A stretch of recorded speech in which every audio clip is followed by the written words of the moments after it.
तर मुलांना आपण पाहणार आहोत सराव, खेळ, परीक्षा, प्रश्नोत्तराच्या माध्यमातून देखील बल आणि बलाचे प्रकार या पाठाच्या माध्यमातून कोणत्या प्रकारचे प्रश्न विचारलेत बघूया. आपण प्रथम पाहणार आहोत सरावाच्या मार्फतून आपण बघणार आहोत. आपण सुरू करूया मुलांना. आपण प्रश्न वाचणार आहोत. गतिमान वस्तूची डॅश डॅश बदलण्यासाठी बलाचा वापर होतो. मग दिशाचा वापर होतो का वजनाचा वापर होतो? जर एखादी गतिमान जी वस्तू आहे ती काय करायची, आपल्याला बदलायची आहे, तर मग त्याच्यासाठी आपल्याला काय करायचं आहे, गतिमान वस्तू डॅश डॅश बदलण्यासाठी, मग दिशा बदलण्यासाठी का वजन बदलण्यासाठी? तर आपलं जे योग्य उत्तर आहे वजन. याचा काही संबंध नाही की आपण स्नायूच्या बलाने किती वस्तू असली तरी आपण काय करतो, ती उचलत असतो. म्हणून त्याचे योग्य उत्तर आहे, आपण पाहिलं की बलाची गतिमान वस्तूची दिशा बदलण्यासाठी आपल्याला काय करत आहे, बलाचा वापर करावा लागत आहे. आपलं योग्य उत्तर असणार आहे. तर आपला पुढचा प्रश्न आहे मुलांनो, एखादी स्प्रिंग ताणल्यास तिचा डॅश डॅश बदलतो. जर एखादी स्प्रिंग आहे, जर ती आपण ताणली तर तिचा काय होतो, आकार बदलतो का तिची गती बदलते? तर काय होतं मुलांनो, तुम्ही सांगू शकता की हे देखील खूप सोपं उदाहरण आहे की एखादी जर स्प्रिंग आहे ती तुम्ही ताणली म्हणजे ती खेचली तर त्याच्यात काय होणार आहे, आकारात बदल होणार आहे की नाही? तर साहजिकच आहे, त्याच्या आकारामध्ये काय होणार आहे, बदल होणार आहे. त्यामुळे गतीचा त्याच्यामध्ये संबंध नाही. म्हणून आपलं जे उत्तर असणार आहे, एखादी स्प्रिंग ताणल्यास तिचा काय होतो, आकारामध्ये बदल होतो. हे आपलं योग्य उत्तर असणार आहे. आपला पुढचा प्रश्न आहे, टेबलवर एक चेंडू घरंगळत सोडला, त्याची दिशा बदलायची असेल तर त्यावर डॅश डॅश लावावा लागते. जर काय सांगितलं इथे, टेबलवर जर एक चेंडू सोडला आणि जर त्याची दिशा बदलायची असेल तर आपल्याला काय करावं लागेल, बल वापरावं लागेल का गती वापरावी लागेल? तर साहजिकच आहे, काय लावा लागणार, आपल्याला बल लावा लागणार आहे. आपण गती कशी लावू शकतो त्याला, कारण आपण गती व गतीचे प्रकार आपण पाहिलेले आहेत मुलांना. परंतु आपण इथे बघत आहोत बल आणि बलाचे प्रकार. जर टेबलावर एक चेंडू घरंगळत आहे आणि जर त्याची आपल्याला दिशा बदलायची आहे, म्हणजे त्याची आपल्याला जागा बदली करायची आहे, तर आपल्याला कोणती गोष्ट करावं लागेल? तर साहजिकच आपल्याला त्याला बल लावावं लागेल. हे आपलं योग्य उत्तर असणार आहे. आपला पुढचा प्रश्न आहे, घर्षण बल हे नेहमीच गतीच्या डॅश डॅश कार्य करत असते. जे घर्षण बल आहे की एखादं सायकल चालू असतो, तर सायकल आपण पटकन ब्रेक लावला तर ब्रेक लावल्यानंतर ती लगेच थांबते का? तर नाही, ती पुढे जाऊन अंतरावर थांबते. म्हणजेच काय होतंय, घर्षण बल हे नेहमीच गतीच्या विरुद्ध भाषा. म्हणजे इथे काय दिले, दोन पर्याय दिले, दर्शन आहे दिशेने आहे का विरोधात आहे? तर साहजिकच जे घर्षण बल आहे गतीच्या नेहमी काय आहे, विरोधात असते. आणि म्हणून जे आपलं योग्य उत्तर असणार आहे की ते विरोधात आहे. आपला पुढचा प्रश्न, लोखंडी खिळा चुंबकाकडे खेचला जातो, हे डॅश डॅश बलाचे उदाहरण आहे. की जे लोखंडी जी खिळे आहेत हे लोखंडाकडे काय केलं जातं, खेचलं जातं. लोखंडी खिळा चुंबकाकडे खेचला जातो. मग कसलं उदाहरण असू शकतं, चुंबकीयचं असू शकतं का गुरुत्वाचं असू शकतं? तर साहजिकच आहे, लोखंडी जे खिळे आहेत ते चुंबकाकडे आकर्षले जातात. हे कसलं उदाहरण असणार आहे मुलांनो, हे चुंबकीय उदाहरण असणार आहे. गुरुत्वाचं असू शकतं का? इथे नियम काय आहे की पृथ्वी जे बल लावते त्याला आपण गुरुत्वीय बल बोलतो. मग इथे तो प्रश्न येतोय का? तर नाही. मग इथे प्रश्न काय येतोय, लोखंडी खिळा हा चुंबकाकडे आकर्षित केले जातात. म्हणजेच हे कोणतं बल आहे, साहजिकच आहे चुंबकीय बल आहे. हे आपलं योग्य उत्तर असणार आहे. आपण पुढचा प्रश्न पाहणार आहोत, विद्युत प्रभारित पदार्थामध्ये जे बल निर्माण होते त्याला डॅश डॅश म्हटले जातात. काय बोलले जातात, की ज्याच्यामध्ये विद्युत प्रभारित आहे, प्रभाराने जे विद्युत प्रभाराने भरलेले आहेत, मग त्यापासून आपण काय म्हणत आहोत, घर्षण बोलणार आहोत का स्थितिक विद्युत बोलणार आहोत? तर दोनपैकी आपलं काय उत्तर असणार आहे, तर घर्षण बल आपण सांगितलेलं आहे. दोन वस्तू एकमेकावर घासले असतात त्याच्यातून घर्षण बल हे निर्माण होत असते. म्हणून त्याच्यामुळे हा प्रश्न इथे उत्तर इथे अपेक्षित आहे का? तर नाही. मग इथे काय अपेक्षित आहे, इथे स्थितिक विद्युत आहे. म्हणजे विद्युत प्रभारित पदार्थामध्ये जे बल लावले जाते त्याला मग काय बोलले जाणार, स्थितिक विद्युत बोलले जाणार. म्हणजे हे आपलं योग्य उत्तर असणार आहे. आपला पुढचा प्रश्न आहे मुलांनो, खडबडीत पृष्ठभाग एकमेकावर सहज घासता येत नाही कारण त्यामधील घर्षण बल काय असते मुलांनो, डॅश डॅश असते. मग जास्त असते का कमी असते? इथे प्रश्नाचं उत्तर आले. दोन पर्याय आहेत, दोन ऑप्शन आहेत की खडबडीत पृष्ठभाग एकमेकावर सहज घासता येत नाही. दोन पृष्ठभाग कडक आहे. समजा आपण पाहू की एक मोठा रफ आपण गोष्टी घेतल्या, दोन वस्तू घेतल्या, त्या आपल्याला सहज एकमेकावर घासता येत नाही. ज्या गुळगुळीत वस्तू असतात, जो गुळगुळीत पृष्ठभाग आहे तो आपण सहज घासू शकतो. जो खडबडीत पृष्ठभाग आहे तो सहज आपल्याला घासता येत नाही. याचाच अर्थ काय आहे की त्याच्यामध्ये घर्षण बल काय असणार आहे, जास्त असणार आहे. आणि म्हणून आपलं योग्य उत्तर काय असणार आहे की जर खडबडीत पृष्ठभाग एकमेकावर सहज घासता येत नाही, कारण याचं उत्तर कारण त्यामध्ये घर्षण बल हे जास्त प्रमाणात असतं. जर ते कमी असतं तर ते काय झालं असतं, गुळगुळीत असतं. आपला पुढचा प्रश्न आहे, स्नायूच्या साहाय्याने लावलेल्या बलाला डॅश डॅश म्हणतात. ज्याच्यामध्ये स्नायूचं बल लावलं गेलेलं आहे. मग त्याच्यात तुम्हाला दोन पर्याय आहेत. कोणते आहेत? यांत्रिक बल बोलले जातात का स्नायू बल बोलले जातात? म्हणजे साहजिकच आहे, यंत्राचा प्रश्न आहे का? जे यंत्राच्या साहाय्याने जे बल लावले जाते त्याला यांत्रिक बल बोलतात. परंतु इथे प्रश्नाचं काय आहे? स्नायूच्या साहाय्याने लावलेलं, म्हणजे जे आपण जे आपले जे स्नायूचा जो उपयोग केला जातो त्याला आपण काय बोलतो? स्नायूबल. म्हणून आपलं जे योग्य उत्तर असणार आहे हेच असणार आहे की स्नायूच्या सहाय्याने जे बल लावले जाते त्याला काय बोलणार? स्नायूबल बोलणार. हे आपलं योग्य उत्तर असणार आहे. आपला पुढचा प्रश्न आहे, पृथ्वीचे गुरुत्वीय बल हे नेहमीच वर जाणाऱ्या वस्तूच्या डॅश डॅश दिशेने असते. मग याचं उत्तर काय असणार आहे? दोन पर्याय आहेत. विरुद्ध आहे का एकच आहे? तर या दोनपैकी आपलं काय उत्तर आहे की पृथ्वीचे गुरुत्वीय बल हे नेहमीच काय की पृथ्वीच्या विरुद्ध दिशेने असते. म्हणून पृथ्वीचे गुरुत्वीय बल हे नेहमी वर जाणाऱ्या वस्तूच्या विरुद्ध दिशेने असते. ती एकच दिशेने असू शकतं का? तर नाही, ते काय आहे? विरुद्ध दिशेने असते.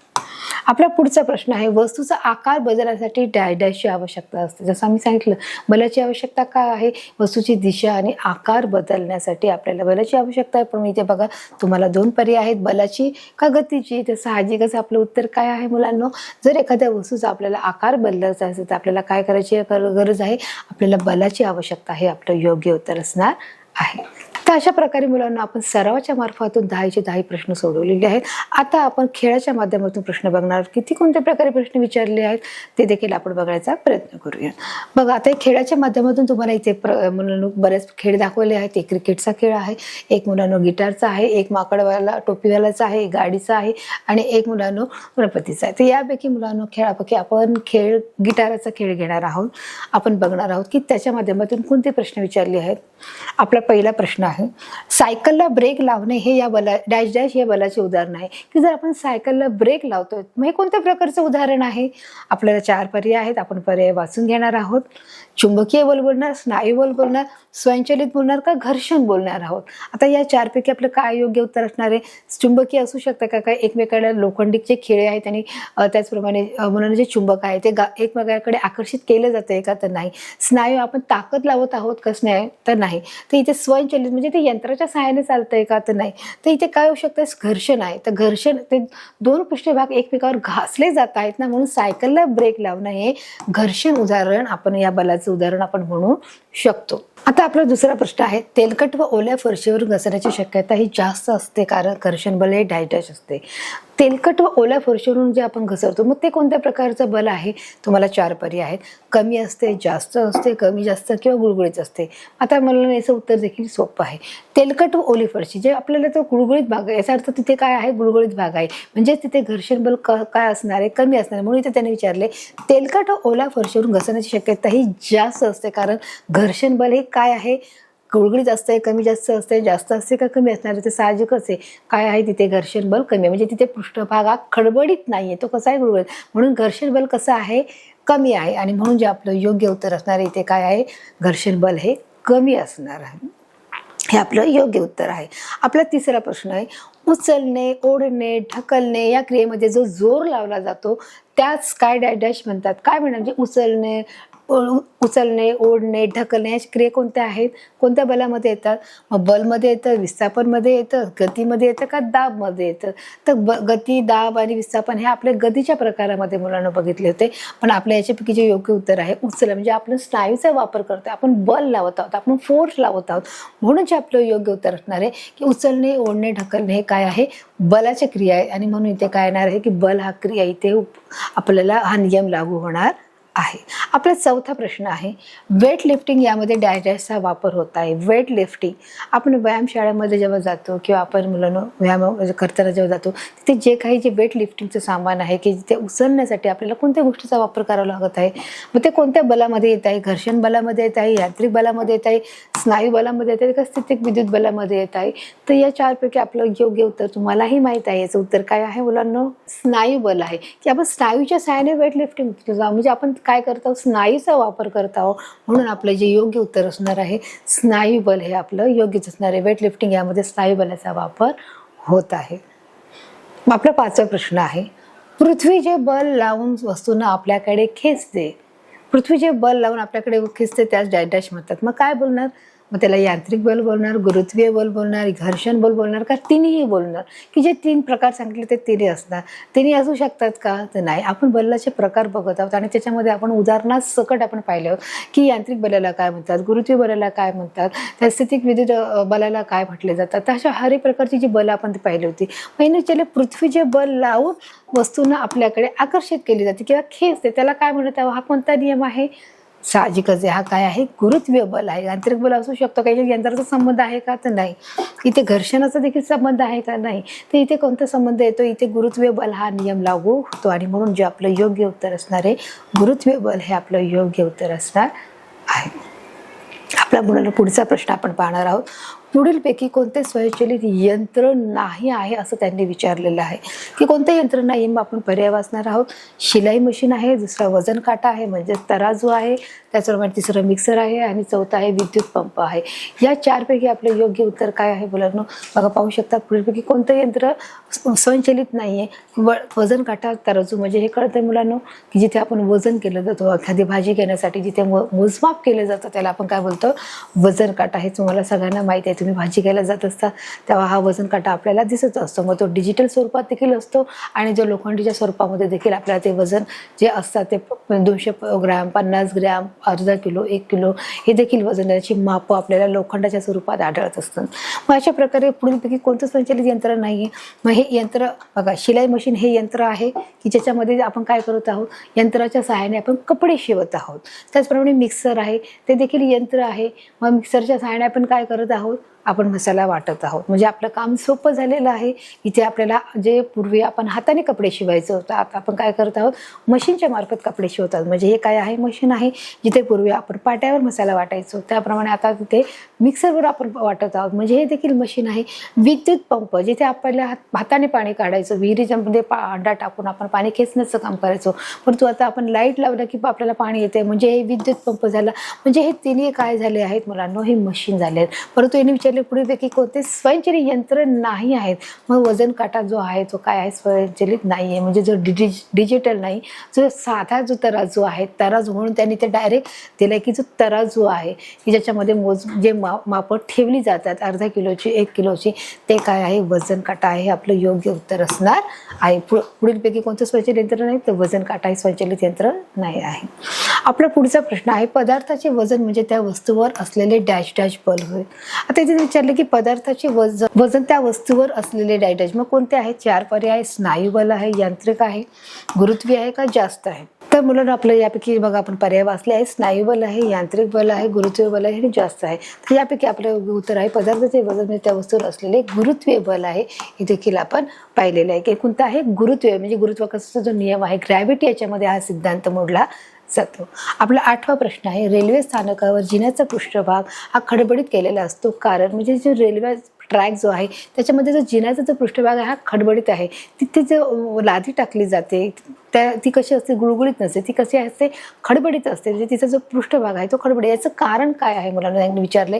रेल्वे स्थानकावर जिन्याचा जो पृष्ठभाग आहे खडबडीत केला असतो का असतो, कारण घर्षण कमी व्हावे म्हणून केलेला असतो, घर्षण कमी जास्त व्हावे म्हणून केलेला असतो, घर्षणाचा काही संबंध नाही का घर्षण वाढावे म्हणून केलं असतो. या 4 पैकी योग्य उत्तर आपलं काय असणार मला तुम्हाला देखील माहिती आहे की रेल्वे स्थानकावर जो जिन्याचा जो पृष्ठभाग आहे हा गुळगुळीत नसावा, त्याच्यावर कुणी पडू नये म्हणून साहजिकच आपण घर्षण बल आपलं वाढावं, त्या ठिकाणचं त्या पृष्ठभागाचं घर्षण बल वाढावं म्हणून त्यासाठी जिन्याचा पृष्ठभाग हा अधिकाधिक खडबडीत केलेला असतो. म्हणून यापैकी जे आपलं योग्य उत्तर आहे, घर्षण कमी व्हावे. घर्षण कमी झालं तर काय होईल, लोक रस्त्याने येताना जाताना किंवा त्या जिन्याच्या पृष्ठभागावर लोक पडून जातील. घर्षण कमी जास्त व्हावे. जर कमी जरी केले तर पडतील, खूप जास्त जरी केलं तरी काय होणार आहे, ते अजून त्यांना चालता येणार नाही. त्याचप्रमाणे घर्षणाचा काही संबंध नाही. असं होऊ शकतं का, आपण शिकतोच आहे, बल म्हणजे बलाचा प्रकार, मग त्याच्यामध्ये घर्षण हा आलाच आहे, त्यामुळे घर्षणाचा संबंध नाही असं होऊ शकत नाही. त्याच्यामुळे हे देखील उत्तर चुकीचं आहे. मग घर्षण वाढावं म्हणून म्हणजे त्या जिन्याचा पृष्ठभाग आपल्याला वाढावा, कारण जेणेकरून तिथे कोणी लोक पडू नये यासाठी तो वाढण्याची गरजेचं आहे. आणि म्हणून रेल्वे स्थानकावर जिन्याचा पृष्ठभाग हा खडबडीत केलेला असतो, कारण घर्षण वाढावे म्हणून हे आपलं योग्य उत्तर असणार आहे. आणि म्हणून योग्य उत्तर आपण क्लिक करणार आहोत. तर अशा प्रकारे आपण 8चे प्रश्न 8 प्रश्न इथे सोडवलेले आहेत आणि पण योग्य उत्तर देखील दिलेले आहेत. आता आपण मुलांना बघणार आहोत परीक्षेच्या माध्यमातून कोणते प्रश्न विचारले आहेत ते देखील बघण्याचा आपण प्रयत्न करूया. बघा, इथे जो पहिला प्रश्न विचारलाय, पुढीलपैकी कोणते स्वयंचलित यंत्र नाही आहे. आता याचं उत्तर देखील तुम्हाला माहीत आहे, तरी आपण पर्याय वाचणार आहोत. आपल्याकडे 4 पर्याय आहेत, आपण 4 पर्याय वाचून घेणार आहोत. पहिलं शिलाई मशीन आहे, दुसरं मिक्सर आहे, तिसरं वजन काटा आहे आणि चौथं विद्युत पंप आहे. या 4 पैकी कोणतं नाही. जसं मी तुम्हाला सांगितलं होतं की याच्यामध्ये कोणते कोणते मशीन्स पडतात. मग शिलाई यंत्र आहे, ती मशीन आहे, मिक्सर आहे, यंत्र आहे, विद्युत पंप आहे, यंत्र आहे. मग राहिलं काय आहे? वजन काटा. मग आपलं वजन काटा हे काय आहे मुलांना? योग्य उत्तर ते असणार आहे. आपला पुढचा प्रश्न, तेलकट व ओल्या फरशीवरून घसरण्याची ही शक्यता जास्त असते, कारण घर्षण बल डॅश डॅश असते. काय असते? कमी असते, जास्त असते, काय असते मुलांना? तर कमी, कमी जास्त, जास्त गुळगुळीत. या 2 पैकी आपलं काय उत्तर असणार आहे बघा.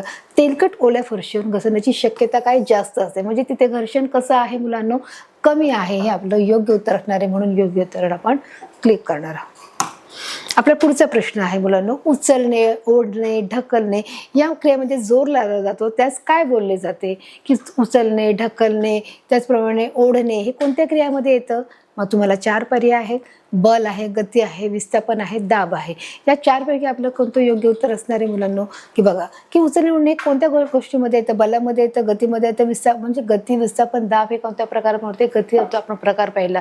विस्थापन म्हणजे जागा, वस्तू बदलण्याच्या क्रियेला आपण विस्थापन बोलत आहोत. हे देखील आपण मुलांना पाठच्या भागामध्ये पाहिलेलं आहे. मग इथे प्रकार जो येतो, दाबही येत नाहीये, गती येत नाही, मग इथे काय येत आहे मुलांना? बल येत आहे. मग उचलणे, ओढणे, ढकलणे आपण बलाच्या सहाय्याने करत आहोत ना, आपल्या साहाय्याचा वापर करत आहोत, म्हणून जे आपलं योग्य उत्तर असणार आहे बल हे आपलं योग्य उत्तर असणार आहे. आपला पुढचा प्रश्न आहे, वेट लिफ्टिंग यामध्ये डॅशचा वापर होतो. कोणत्या गोष्टीचा वापर केला जातो वेट लिफ्टिंग जर आपल्याला उचलायचं असेल तर घर्षण बलामध्ये येते, स्नायू बलामध्ये येते, यांत्रिक बलामध्ये येते, का स्थितिक विद्युत बलामध्ये येत आहे? तर यापैकी आपलं योग्य उत्तर तुम्हालाही माहिती आहे, स्थितिक विद्युत बलाचा याच्याशी काहीही संबंध नाही आहे. जर आपल्याला वेट लिफ्टिंग करायची असेल तर आपण उदाहरण घेतली होती स्थितिक विद्युत बलाची. आपण बरंच पीस घेतलेला होता, आपण कंगवा घेतला होता, कागदाचे कपटे घेतलेले होते, आपण मुलांना जो पृष्ठभाग होता, जो थर्माकोल आहे त्याचा देखील आपण उपयोग केला होता. म्हणजे याच्याशी त्याचा काही संबंध नाही. यांत्रिक बलाचा संबंध आहे का? की ते यंत्र आहे का वेट लिफ्टिंग? तर नाही. हे उत्तर चुकीचं आहे. घर्षण बल, याच्यात घर्षणाचाही काही संबंध नाही. घर्षण आपण शिकलो आहोत की 2 पृष्ठभाग एकमेकावर घासले असतात, त्याच्यातून जे बल तयार होतं त्याला आपण घर्षण बल बोलतो. म्हणजे आपलं जे उत्तर आहे स्नायू बल. म्हणजे स्नायू बलाच्या मार्फत आपण काय करतो? वेट लिफ्टिंग करण्याचा प्रयत्न करतो. असं म्हणजे ते वेट लिफ्टिंग हे काय आहे? स्नायू बलात मोडलं जातं. आपला पुढचा प्रश्न आहे, सायकलला ब्रेक लावणे हे डॅश डॅश बलाचे उदाहरण आहे. जर आपण सायकलला ब्रेक लावतो मग हे कोणत्या बलामध्ये येऊ शकतं? चुंबकीय, स्वयंचलित, स्नायू का घर्षण? या 4 पैकी कोणतं आहे मुलांना? तुम्हालाही माहीत आहे. चुंबकीय असू शकतं का? ज्या चुंबकाचा संबंध आहे का? की लोखंडी खिळे आणि चुंबक आहे का? तर नाही. त्याच्यामध्ये स्वयंचलित आहे, ते यंत्र आहे का? तर नाही. ते स्नायू आहे का? की त्याने सायकलला ब्रेक लावणे, स्नायू आहे का? तर नाही. इथे काय झालं? घर्षण. ते घर्षण चौथं की सायकलचं आहे, जे टायर आहे आणि ती जमीन आहे त्याला ते काय होत आहे? घर्षण होत आहे. आपण ब्रेक लावल्यामुळे ते सायकल आणि जमिनीचा काय होते? त्या टायरचा घर्षण होतं असल्यामुळे त्याच्यामुळे सायकलला ब्रेक लावणे हे काय आहे? घर्षण बलाचे उदाहरण आहे. हे आपलं योग्य उत्तर असणार आहे. आपला पुढचा प्रश्न आहे मुलांनो, पदार्थाचे वजन म्हणजे त्या वस्तूवर असलेले डॅश डॅश बल होय. पदार्थावर जे असलेले जे वजन आहे, पदार्थावर असलेले जे वजन म्हणजे त्या वस्तूचे डॅश डॅश काय आहे? स्नायू आहे, गुरुत्वीय आहे, यांत्रिक आहे का जास्त आहे? तर यापैकी आपले काय उत्तर असणार? स्नायू असू शकतं का? आपण याच्यामध्ये आपण स्वतः स्नायू बल लावला आहे का? तर नाही. आपण यंत्राच्या सहाय्याने बल लावलं आहे का? नाही. जास्त असं काही लावलं आहे का? म्हणजे जास्त म्हणजे कमी जास्त प्रमाणामध्ये काय आहे मुलांनो? घर्षण बल आहे. तिने येत नाही. मग याच्यामध्ये गुरुत्वीय येत आहे. पदार्थाचे वजन म्हणजे त्या वस्तूवर असलेले गुरुत्वीय बल असे आपण त्याला बोलले जातं. आपला पुढचा प्रश्न आहे, पृथ्वीचे बल लावून वस्तू आपल्याकडे खचते त्यास काय बोलले जाते? मग आता हा तुम्हाला काय दिला आहे? एक नियम दिलेला आहे. मग तो नियम या 4 पैकी कोणाला लागू पडतो? आपण ऑप्शन वाचूया. यांत्रिक बल, घर्षण बल, गुरुत्वीय बल काय? तिन्हीपैकी नाही किंवा तिन्हीही बल, की तिन्ही उपयोग येतात का? किंवा तिन्ही नियम लागू होतात का? जे पृथ्वीचे बल लावून वस्तूंना आपल्याकडे खेचते, पृथ्वीचे बल लावते ना आपल्याकडे खेचते, हा कोणता नियम आहे? मग यांत्रिक म्हणजे यंत्राचा संबंध आहे का? तर नाही. इथे घर्षणाचा पण संबंध आहे का? 2 पृष्ठभागावर घासलेत का? तर नाही. मग इथे तिन्ही असू शकतं का? नाही. तिथे हा गुरुत्वीय बल हे लागू शकत आहे, की पृथ्वीचे बल लावून आपल्याकडे खेचते त्यास काय म्हटले जाते? गुरुत्वीय बोलते. म्हणजेच काय आहे? ग्रॅव्हिटी आहे. हे देखील आपण बघितलेले आहे. आपला पुढचा प्रश्न आहे, रेल्वे स्थानकावर जिन्याचा पृष्ठभाग खडबडीत केलेला असतो कारण? आता जे कारण सांगितले, तुम्हाला 4 पर्याय आहेत, ते आपण पर्याय वाचून घेणार आहोत. घर्षण कमी व्हावे म्हणून खडबडीत तो पृष्ठभाग आहे का? का घर्षणाचा काहीच संबंधच नाही आहे? तिसरं घर्षण कमी जास्त व्हावे म्हणून का घर्षण वाढावे म्हणून जिन्याचा पृष्ठभाग हा अधिक खडबडीत केलेला असतो. त्याचं कारण काय आहे त्यांनी विचारलेलं आहे. तर याचं कारण देखील तुम्हाला माहिती आहे. काय कारण आहे मुलांनो? अगदी बरोबर, याचं कारण तुम्हाला माहिती आहे. घर्षण कमी व्हावे म्हणून असं करू शकता का जर घर्षण कमी झाले तर काय होणार आहे, ती जागा गुळगुळीत होणार आहे आणि माणसं पडून पडणार आहेत. घर्षणाचा काही संबंध नाही. तर असं होऊ शकतं का जर घर्षणाच्या संबंधित प्रश्न आहे, आपण शिकवतच आहोत घर्षण बल, तो प्रश्नामध्येच दिलाय, त्याच्यामुळे घर्षणाचा संबंध असं होणार नाही. त्यामुळे हे उत्तर चुकीचं आहे. घर्षण कमी जास्त व्हावे म्हणून की ते कमी जास्त याच्यामध्ये होऊ शकतं का जर जिन्याचा पृष्ठभाग आहे म्हणजे ते बाहेरच्या लोकांसाठी ये जा करण्यासाठी करत आहे, तर त्याच्यामध्ये घर्षण कमी करून चालेल का? तर नाही. त्यामुळे हे देखील उत्तर चुकीचं आहे. मग आपलं योग्य उत्तर काय आहे? जसं तुम्ही सांगितलं, आपलं योग्य उत्तर आहे घर्षण वाढावे म्हणून जिन्याचा पृष्ठभाग काय केला जात आहे, खडबडीत केलं जात आहे. आपलं योग्य उत्तर आहे. तर अशा प्रकारे मुलांना आपण 8च्या 8 प्रश्नाची उत्तरं आपण याच्यामध्ये दिली आहे. परीक्षेच्या माध्यमातून आपण 8 प्रश्न उत्तर दिली आहे. त्याची अचूक उत्तर आपण इथे देखील आपण स्पष्टीकरणाच्या माध्यमातून समजून घेतलेली आहे. तर मुलांना आता आपण सराव, खेळ, परीक्षाच्या माध्यमातून प्रश्नोत्तरे घेतलेली आहेत. आता आपण मुलांना परीक्षेच्या माध्यमातून कोणते प्रश्न विचारले बघूया. त्या परीक्षेमध्ये देखील काही लघुत्तरी, काही दीर्घोत्तरी प्रश्न आहेत. ते कोणत्या प्रकारचे आहेत ते देखील बघण्याचा आपण प्रयत्न करूया. बघा मुलांना, आपण पाहत आहोत बलाची आवश्यकता काय आहे. इथे त्यांनी जो प्रश्न विचारलाय, बलाची, आपण शिकवत आहोत बल म्हणजे काय किंवा बलाची आवश्यकता काय आणि बलाचे प्रकार कोणते आहेत. म्हणजे बलची आवश्यकता कशासाठी आहे, तर बलाची आवश्यकता दिशा बदलण्यासाठी, त्याचा आकार बदलण्यासाठी आपल्याला काय आहे, बलाची आवश्यकता आहे. बघा, जी वस्तुमान गती करण्यासाठी, जी वस्तू गतिमान करण्यासाठी, दिशा बदलण्यासाठी आणि आकार बदलण्यासाठी, कोणाचा, वस्तूचा आकार बदलण्यासाठी बलाची काय आहे, आवश्यकता आहे. म्हणजे आपण मुलांना शिकलो की बलाची आवश्यकता काय आहे, की जी वस्तू गतिमान करण्यासाठी, जी हर एक कोणती वस्तू आहे ती गतिमान करण्यासाठी, त्याची दिशा बदलण्यासाठी, त्याचा आकार बदलण्यासाठी आपल्याला बलाची आवश्यकता आहे. हे आपण लक्षात ठेवायचं आहे. आपला पुढचा प्रश्न आहे मुलांनो, स्वयंचलित यंत्र म्हणजे काय? स्वयंचलित यंत्र म्हणजे काय, की जे आपण बघा यंत्राच्या सहाय्याने जे लावले गेलेले जे बल आहे त्याला आपण स्वयंचलित यंत्र बोलतो. मग हे बल आपण कुठे पाहतो मुलांनो? जेव्हा आपण एखाद्या रेल्वे स्टेशनवर जातो, तिथे आपल्याला बघा जेव्हा स्टेप असतात, जे जिने असतात, काही लोकांना जिन्याने चढता येत नाही म्हणून तिथे स्वयंचलित यंत्र लावले जातात. म्हणजे त्याला आपण बोलतो एक्सिलेटर बोलतो, की ज्याच्या मार्फत आपण त्याच्यावर फक्त त्या स्टेपवर उभे राहतो आणि तो जो जिना आहे तो आपल्याला आपोआप त्या स्थानापर्यंत नेऊन पोहोचवतो. म्हणजे त्या ट्रॅकवरती, रेल्वे ट्रॅकवर ज्या तिथे आपल्याला येऊन पोहोचवतो, म्हणजे आपल्याला ब्रिजवरती. आणि म्हणून त्याला काय बोलतात, स्वयंचलित यंत्र. मग अशी स्वयंचलित यंत्र आपल्याकडे भरपूर प्रमाणात आहे. जसं आपण मिक्सर आहे, त्याच्यात फ्रीज आहे, त्याचप्रमाणे आपण बघू शकतो गीझर आहे, ओव्हन आहे. ही सगळी स्वयंचलित यंत्रे. आपण बटन दाबलं का काय होतं, ते यंत्रे चालू होतात. जी यंत्रे म्हणून, आणि त्याचप्रमाणे जी यंत्रे विजेच्या सहाय्याने आणि त्याचप्रमाणे जी इंधनाच्या सहाय्याने चालतात ते देखील आपण काय बोलू शकतो, त्याला बोलतो आपण स्वयंचलित यंत्र. म्हणजे ज्याच्यामध्ये विजेचा वापर केला जातो आणि त्याच्यामध्ये इंधनाचा देखील वापर केला जातो, त्याला आपण काय बोलणार आहोत, स्वयंचलित यंत्रे बोलणार. आपण बघणार आहोत जी यंत्रे विजेच्या अथवा इंधनाचा वापर केला जातो. इंधन कोणतं आहे, म्हणजे त्याच्यामध्ये रॉकेल असू शकतो, त्याच्यामध्ये पेट्रोल असू शकतं, त्याच्यात डिझेल असू शकतं. मग कोणत्याही प्रकारचं जे इंधन आहे, कोळसा असू शकतो, हे इंधन आहे. म्हणून जी यंत्रे ही विजेच्या सहाय्याने किंवा इंधनाच्या सहाय्याने चालवली जातात, त्याला असं काय बोलतात, आपण स्वयंचलित यंत्र बोलतात. म्हणजे स्वयंचलित यंत्र मुलांना आपल्याकडे विजेच्या सहाय्याने हर एक प्रकारची यंत्र चालतात. जसं मी सांगितलं ओव्हन आहे, त्याचप्रमाणे टीव्ही आहे, मिक्सर आहे, फॅन आहे, लाईट आहे, हे विजेच्या सहाय्याने काय करतात, यंत्र चालतात. इंधनाच्या सहाय्याने कोणते चालतात, जे मोटार गाडी आहे, ज्याच्यामध्ये पेट्रोल डिझेल भरलं जातं, ज्याच्यात रेल्वे गाडी आहे, बस आहे, हर एक प्रकारची जी वाहन आहे त्याच्यामध्ये इंधनाचा वापर केला जातो. म्हणून अशा प्रकारे स्वयंचलित यंत्र म्हणजे जे यंत्रे विजेच्या सहाय्याने किंवा इंधनाच्या सहाय्याने चालवली जातात त्याला आपण काय बोलतो, स्वयंचलित यंत्र बोलले जाते. स्वयंचलित यंत्रामध्ये जे एक्सिलेटरचा देखील मुलांना आपण जे आपण वापर करत असतो, जेव्हा बाहेर गेल्यावर त्याचा यंत्राचा वापर करतो. गुरुत्वाकर्षणाचा शोध कोणी व कधी लावला त्यांनी विचारलेला आहे. म्हणून गुरुत्वाकर्षणाचा शोध आपण पाहिलं मुलांना की जे आयझॅक न्यूटन यांनी काय केलेलं आहे, गुरुत्वाकर्षणाचा शोध लावला आहे. 17व्या शतकामध्ये त्यांनी शोध लावलेला आहे मुलांना. 17व्या शतकामध्ये त्यांनी शोध लावून त्यांनी एक गुरुत्वाकर्षणाचा जो नियम काढलेला आहे की पृथ्वी जे बल खेचते आपल्याकडे त्याला आपण गुरुत्वाकर्षणाचा नियम असे बोलतो.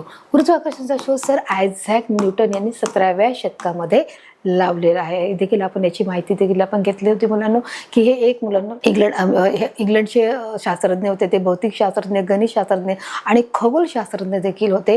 त्यांनी एक विद्वान जे पुस्तक आहे, जे विज्ञानाच्या दृष्टिकोनातून ते देखील त्यांनी एक पुस्तक लिहिलेलं होतं. त्यांनी विज्ञानाच्या युगामध्ये बरेचसे विज्ञानाचे योगदान देखील त्यांनी दिलेलं आहे. त्यांनी गुरुत्वाकर्षणाचा शोध लावलाय, त्यांनी गतीचा शोध लावलाय, त्यांनी प्रकाशाचा शोध लावला आणि त्यांनी कॅल्सीचा देखील, म्हणजे जे आपण गणिताची आकडेमोड करतो त्याचा देखील शोध यांनी लावलेला आहे या शास्त्रज्ञांनी. आणि म्हणून एक महान शास्त्रज्ञ मुलांना हे होऊन गेले की ज्यांनी बलाचा शोध लावला आणि या बलाच्या शोधामुळे अनेक बलाचे प्रयोग करताना किंवा बलाच्या संदर्भात अभ्यास करताना त्याचा आपल्याला इथे उपयोग दिसत आहे. तर अशा प्रकारे गुरुत्वाकर्षणाचा शोध हा कोणी लावला आहे? सर आयझॅक न्यूटन यांनी गुरुत्वाकर्षणाचा शोध लावलेला आपण पाहू शकतो. आता आपला पुढचा प्रश्न आहे, एखादी वस्तू उचलण्याच्या क्रियेत कोणकोणती बले वापरली जातात? एखादी वस्तू आपल्याला जर उचलायची आहे तर मुलांना आपण कोणती बल वापरणार? आपण त्याच्यात गुरुत्वीय बल आणि स्नायू बलाचा वापर करणार आहोत.